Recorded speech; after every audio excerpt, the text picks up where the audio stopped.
Bonjour tout le monde, bienvenue chez moi. Aujourd'hui, on va faire une sauce au fromage bleu. Le fromage bleu qui a été fait en direct, pas vraiment en direct, mais sur la chaîne devant vous. Si vous voulez voir, je vous mets la vidéo juste ici. Les ingrédients pour faire la sauce vont être très simples. 100 g de fromage bleu de votre choix et 100 ml de crème. Ici au Canada, j'utilise une crème 35%, une crème assez riche quoi. Pour les besoins de la vidéo, je vais peser mes ingrédients, mais honnêtement, vous pourriez utiliser la même quantité de fromage bleu que de crème dans votre recette, peu importe que ça donne 100 g ou non, et vous réussiriez quand même la recette. J'ai opté pour enlever la croûte de mon fromage bleu. C'est une question de préférence pour avoir une sauce qui est plus blanche. Je ne suis pas du genre à vous imposer quoi que ce soit, donc si vous préférez la croûte dans votre sauce, pas de problème, mais sachez que la croûte va probablement moins bien fondre que la pâte du fromage. Le fromage, on va le découper en petits cubes. L'idée est de pouvoir le faire fondre le plus facilement possible par la suite.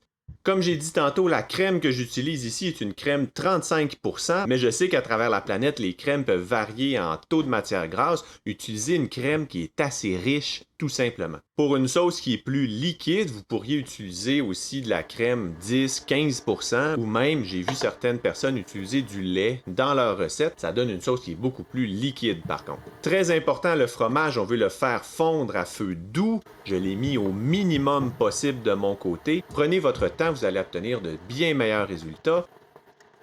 Et pour les petits morceaux de grumeaux de fromage qui peuvent rester dans la sauce, n'hésitez pas à les écraser avec votre cuillère pour obtenir une texture un peu plus lisse. S'il reste encore un peu de grumeaux, poursuivez la cuisson à feu très doux et avec votre cuillère, écrasez les petits morceaux qui restent. En étant plus petits, ils vont fondre plus vite.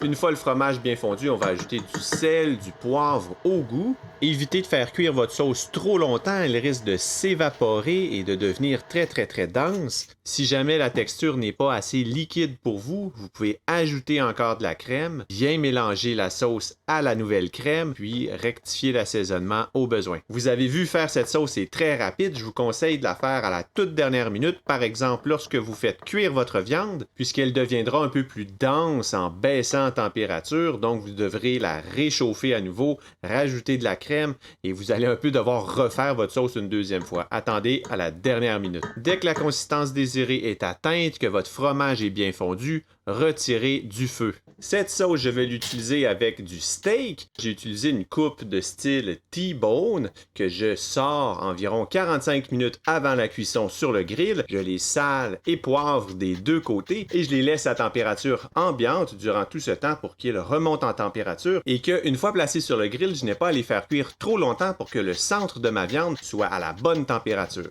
Si j'utilise de la viande qui sort directement du réfrigérateur, je vais devoir brûler mon extérieur de viande pour que le centre atteigne la bonne température. Je préchauffe mon barbecue une dizaine de minutes. J'applique une huile de cuisson sur le grill où je vais placer mon steak pour ne pas qu'il colle.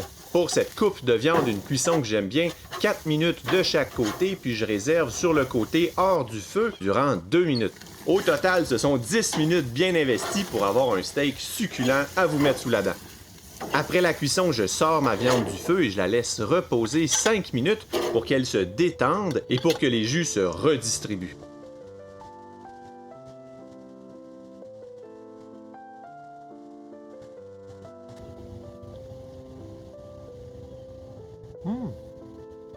Wow! C'est vraiment bon! Ah. Et essayons avec des rondelles d'oignon aussi.